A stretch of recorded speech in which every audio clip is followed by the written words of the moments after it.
បាទសួស្តីបងប្អូនអរគ្នាថ្ងៃនេះជួបគ្នាសារជាថ្មីម្ដងទៀតហើយខ្ញុំមានវីដេអូមួយពាក់ព័ន្ធនឹងការប្រើប្រាស់ flash fill នៅក្នុង Microsoft Excel តាមពិត flash fill គឺមានតួនាទីសំខាន់សម្រាប់ឲ្យអ្នកទាំងអស់គ្នាងាយស្រួលយើងគ្រាន់តែប្រើ shortcut key ដើម្បីជំនួសនៅការ typing នៅក្នុង cell តែបងប្អូនវាយតាមឈ្មោះមួយឧទាហរណ៍ដូចជាខាងលើនេះចឹងខ្ញុំដាក់ខាងលើនៅខាងលើហ្នឹងចឹងការប្រើប្រាស់ flash fill គឺយើងគ្រាន់តែយើងចុចវាយឈ្មោះនៅក្នុង cell ណាមួយឲ្យត្រឹមត្រូវដោយគ្រាន់តែវាយនាមត្រកូលហើយនឹងនាមឈ្មោះរបស់យើងផ្ទាល់ហើយក្រោយមកគឺក្នុង list នៅខាងស្ដាំដៃដែលយើងខាងឆ្វេងដៃសំទោសនៅខាងឆ្វេងដៃរបស់យើងហ្នឹងគឺយើងគ្រាន់តែចុច shortcut control E ហ្នឹងទៅគឺ auto drop down មកនេះ auto ឈ្មោះហ្នឹងគឺចាប់មកនៅខាងក្រោមហ្នឹង automatic ទោះរាប់ពាន់ឈ្មោះក៏ដោយនៅក្នុង cell អញ្ចឹងបើសិនជាមានរាប់រយរាប់ពាន់ឈ្មោះជា list បងប្អូនមិនចាំបាច់អង្គុយវាយឈ្មោះនាមតកូលមួយទេដើម្បីកុំឲ្យខាត់ពេលវេលាយូរតោះយើងចាប់ផ្ដើមវីដេអូយើងតែម្ដងតោះឥឡូវយើងចូលមកដល់មេរៀនយើងនៅក្នុងកម្មវិធី Microsoft Excel ហើយឥឡូវខ្ញុំសូមបញ្យល់និយមន័យ flash fill ដើម្បីឲ្យបងប្អូនងាយស្រួលយល់តើ flash fill មានតួនាទីអីខ្លះហើយវាមានគុណសម្បត្តិអីខ្លះហេតុតែបានគេចាំបាច់ប្រើ flash fill នៅក្នុងកម្មវិធី Microsoft Excel អញ្ចឹង flash fill ខ្ញុំសូមបញ្យល់ជាភាសាខ្មែរ flash fill គឺជាមុខងារមួយនៅក្នុង Microsoft Excel ដែលអាចបំពេញទិន្នន័យដោយស្វ័យប្រវត្តិតាមលំនាំដែលលោកអ្នកបានបញ្ចូលជាគំរូអញ្ចឹងណាហើយវាអាចជួយឲ្យយើងកែសម្រួលបំបែកបញ្ចូលឬរៀបចំទិន្នន័យបានលឿនរហ័សបានយ៉ាងរហ័សដោយមិនចាំបាច់ប្រើ formula អត់ប្រើរូបមន្តអញ្ចឹងយើងមានវិធីច្រើននៅក្នុងការគណនាតាមរូបមន្តក៏ដូចជាតាមវិធីផ្សេងៗដែលបងប្អូនចង់ធ្វើប៉ុន្តែឥឡូវនេះខ្ញុំសូមណែនាំពីការប្រើប្រាស់ flash fill អញ្ចឹង flash fill វាមានតួនាទីមួយខ្លះគឺអាចបំពេញទិន្នន័យដោយស្វ័យប្រវត្តិអញ្ចឹងចូលមេរៀនតែម្ដងអញ្ចឹងខ្ញុំវាយ data flash fill តែម្ដងគឺខ្ញុំសូមបញ្ជាក់ definition នេះគឺបញ្ជាក់ថាទិន្នន័យនេះគឺយើងអាចបញ្ចូលទិន្នន័យដោយស្វ័យប្រវត្តិអញ្ចឹងស្វ័យប្រវត្តិរបៀបម៉េចវិញអញ្ជើញតាមដានទស្សនាទាំងអស់គ្នាអញ្ចឹងខ្ញុំគោលដៅខ្ញុំគឺខ្ញុំបំពេញឈ្មោះដំណើរអញ្ចឹងភាសាអង់គ្លេសក៏បានខ្មែរក៏បានដែរបងប្អូន name sick sorry កន្លែងនេះយើងដាក់first name ហើយកន្លែងនេះយើងដាក់ last name ទៅ last name ស្រាយលើបងប្អូនចង់កំណត់តើឲ្យវាសូមិនបង្ហាញមកអញ្ចឹងណាអញ្ចឹងខ្ញុំសូមបរិយាវាធំតិចដើម្បីកុំឲ្យវីដេអូនេះវាវែងអញ្ចឹងខ្ញុំកាត់ខ្លីៗអញ្ចឹងខ្ញុំដាក់គោលដៅចំតែម្ដងអញ្ចឹងគោលដៅគឺកន្លែងនេះខ្ញុំចង់វាយឈ្មោះដើម្បីធ្វើម៉េចឲ្យចេញបានតែវាយទាំង first name ទាំង last name ហើយឲ្យវាអូតូស្វ័យប្រវត្តិនៅកន្លែងនេះនៅកូមអញ្ចឹងខ្ញុំលើកឧទាហរណ៍មួយខ្ញុំសូម insert មួយសិន insert កន្លែងនេះខ្ញុំដាក់ឈ្មោះពេញចុះ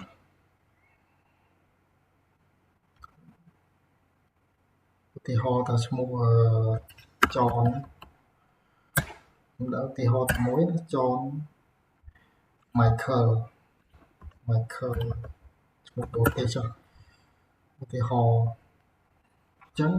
កន្លែងនេះខ្ញុំដាក់ជា full name ដើម្បីឲ្យបងប្អូនយល់ full name នេះកន្លែងនេះគេហៅថា full name បងប្អូនមានទាំងឈ្មោះទាំងតកូលគឺកំបានចូលគ្នាបញ្ចូលគ្នាហ្នឹងគេឲ្យឈ្មោះថា full name ឈ្មោះពេញទាំងឈ្មោះទាំងតកូលចឹងសូមដាក់ពណ៌ខុសគេតិចចុះដើម្បីឲ្យបងប្អូនងាយស្រួលយល់ចឹងខ្ញុំវាយកន្លែងនេះសូមបញ្ជាក់តិចកន្លែងក្នុង Excel យើងនេះវាបើសិនជាបងប្អូនមាន list រាប់រយរាប់ពាន់បើនៅរាប់ពាន់ឈ្មោះតើបងប្អូនអង្គុយវាយមួយចាំកន្លែងនេះយើងវាយម្ដងឈ្មោះមួយម្ដង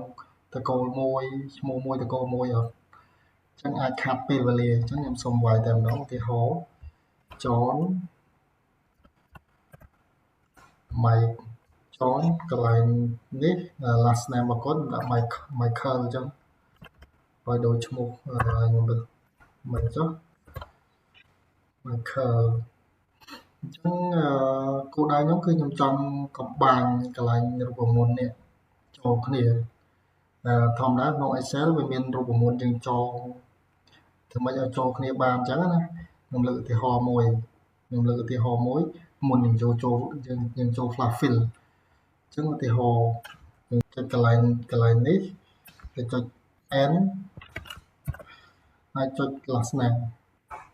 អញ្ចឹងចេញពីកំបាញ់ចូលគ្នាឈ្មោះកំបាញ់ចូលគ្នាបងប្អូនអញ្ចឹងបងប្អូនត្រូវចងរូបមន្តមួយឧទាហរណ៍ឈ្មោះខ្មែរចុះថា John ហើយនៅខាងមុខនេះយើងដាក់តារាអញ្ចឹងរូបមន្តយើងគ្រាន់តែយើងចងរូបមន្តចេះអត់វាចងជាប់គ្នានេះបងប្អូនចងហើយអត់មាន space អត់មានអីត្រឹមត្រូវទៀតកន្លែងនេះអញ្ចឹងចំណាយពេលបងប្អូនអង្គុយចងរូបមន្តចុះបើរាប់ពាន់ចងក៏លឿនដែរប៉ុន្តែគាត់ថាខ្ញុំមានវិធីសាស្ត្រផ្សេងឲ្យលឿនជាងការប្រើប្រាស់រូបមន្តអញ្ចឹងតោះអញ្ជើញចូលមើលទាំងអស់គ្នាអញ្ចឹងបងប្អូនគ្រាន់តែវាយតាមឈ្មោះខ្ញុំឧទាហរណ៍ខាងនេះតំណាងឈ្មោះចឹងណាខ្ញុំដាក់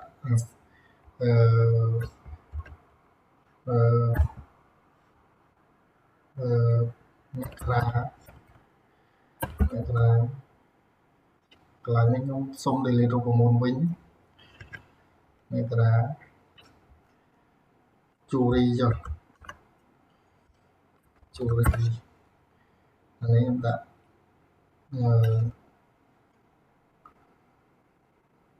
ស្រីវិជ្ជការសុទ្ធខាទាំងអស់បងប្អូនអញ្ចឹងឈ្មោះប៉ុណ្ណឹងណាបងប្អូនចុះឈ្មោះច្រើនរាប់ពាន់បងប្អូនអង្គុយវាយមួយអត់មិនខាត់ពេលអញ្ចឹងបងប្អូន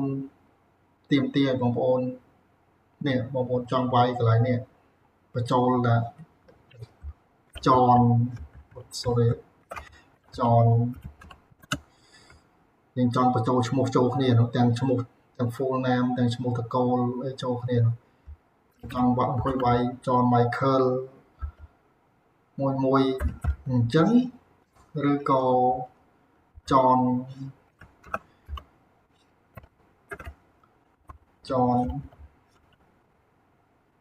តារា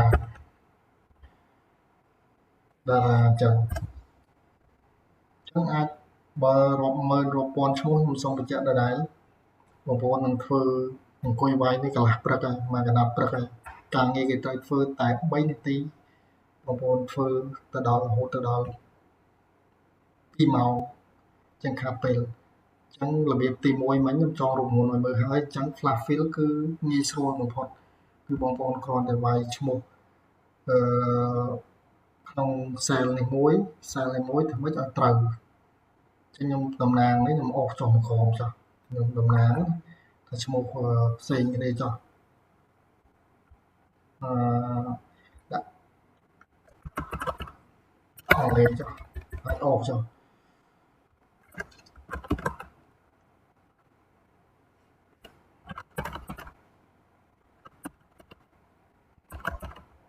សូមតំណាងបងចឹងខ្ញុំដាក់លេខរៀងទី1អានេះ មួយនេះទី2ចុះហើយយើងអូសមកណាចឹងអូសហើយណាចាំទុកថាឈ្មោះនេះជានាមឈ្មោះនាមតកូលចុះចឹងបងប្អូនរបៀបទី1មិញខ្ញុំបញ្ជាក់ឲ្យរូបមន្តN តែយើងមានរូបមន្តផ្សេងទៀត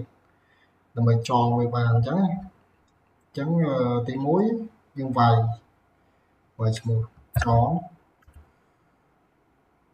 ងsorry វាយអត់ត្រូវគឺ fluffy ចេញទេចង Michael ចឹងគោលដៅបន្ទាប់ដែលបងប្អូនត្រូវធ្វើខ្ញុំមុននឹងចូលនេះកន្លែងនេះបងប្អូនមិនបាច់ធ្វើអីមិនបាច់អង្គុយវាយឡើងវិញបញ្ជាក់ខ្ញុំសូមបញ្ជាក់មិនបាច់វាយឡើងវិញទេបងប្អូនចូលនៅលើ cell ខាងក្រោមដែលឈ្មោះដែលយើងវាយfirst name និង last name នេះត្រូវហើយបងប្អូនគ្រាន់តែចុចនៅលើ keyboard របស់បងប្អូនចុច control អក្សរ E control ឲ្យជាប់នឹងអក្សរ E អញ្ចឹង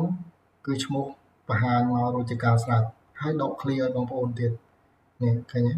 ស្រីវិជ្ជការបើសិនជាបងប្អូនចងរូបមន្តដូចខ្ញុំធ្វើដូចមិនឧទាហរណ៍ស្មើហើយយើងចូល sorry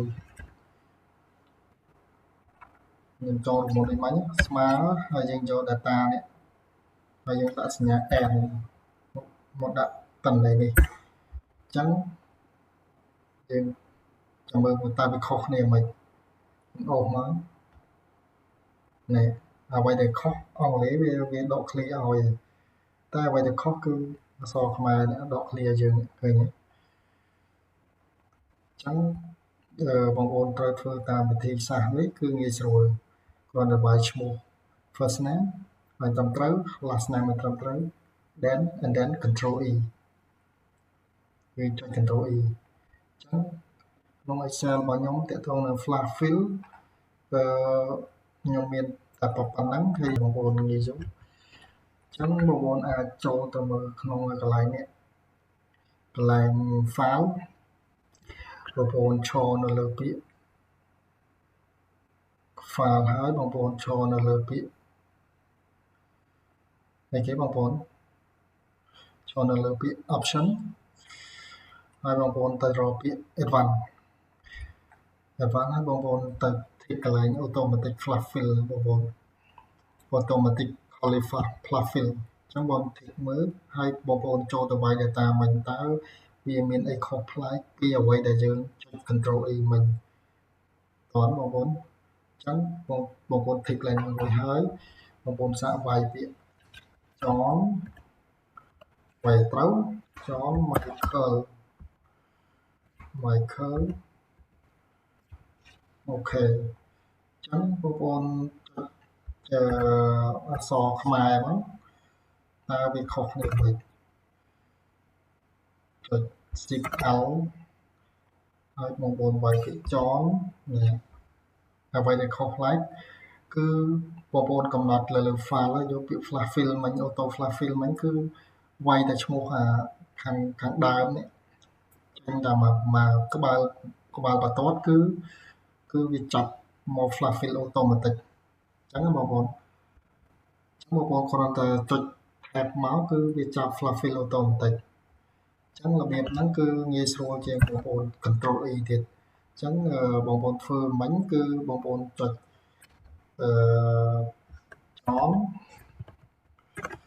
ចង Michael ប៉ុណ្ណាហើយបងប្អូន control E មែនទេ control E មកបានចាញ់ឈ្មោះតែសារឈ្មោះនេះអត់ដក clear អញ្ចឹងវាអត់ចាប់ពីចំណុចនេះទេបងប្អូនធ្វើកន្លែងនេះបានអាចវាដក clear ឲ្យបងប្អូនចុច control E អញ្ចឹងមេរៀន flash fill របស់ខ្ញុំមានតែប៉ុណ្ណឹងរបៀបទី1គឺបងប្អូនចុច control E របៀបទី2បងប្អូនធ្វើតាមដែលខ្ញុំបញ្ជាក់មិញហ្នឹងគឺ go to file ហើយយកពាក្យ option ហើយយើងយកពាក្យadvanced ហើយយើងធីកកន្លែង automatically flash fill នេះគឺរួចជាការស្រេចពេលបងប្អូនវាយទៅតន័យគឺ pop up បង្ហាញតន័យ flash fill ឲ្យបងប្អូនងាយស្រួលដើម្បី អឺនេះហើយដើម្បីបងធ្វើ data ហ្នឹងតន័យហ្នឹងដើម្បីងាយស្រួលវា automatic update ពីចំណុចទាំងអស់នេះចុះមកក្រោមទាំងអស់នៅក្នុង column ដែលយើងចង់បានអញ្ចឹងមានតែប៉ុណ្្នឹងទេបងប្អូនបាទអរគុណបងប្អូនសម្រាប់ការតាមដានទស្សនានៅមេរៀន Microsoft Excel របស់ខ្ញុំពាក់ព័ន្ធនឹងការប្រើប្រាស់ flash fill អញ្ចឹងជាចុងក្រោយ flash fill គឺមានតួនាទីសំខាន់មែនទែនដើម្បីជួយសម្រួលការងារពុកម៉ែបងប្អូននៅក្នុងការអនុវត្តការងារជាទូទៅដូចជាការកំណត់នាមតកូលហើយនិងឈ្មោះនៅពេលដែលបងប្អូនចង់ដាក់បញ្ចូលគ្នានៅក្នុងមួយ column បងប្អូនគ្រាន់តែចុច Control E រួចជាការស្រេចនិងចងរូបមន្តផ្សេងអីយើងនឹងជួបគ្នានៅវីដេអូក្រោយៗទៀត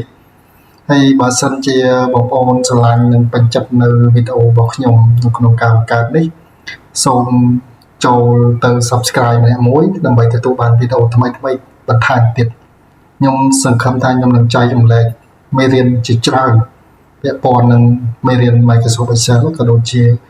មេរៀនផ្សេងៗទៀតសូមអរគុណជួបគ្នានៅវីដេអូក្រោយៗទៀតបងប្អូន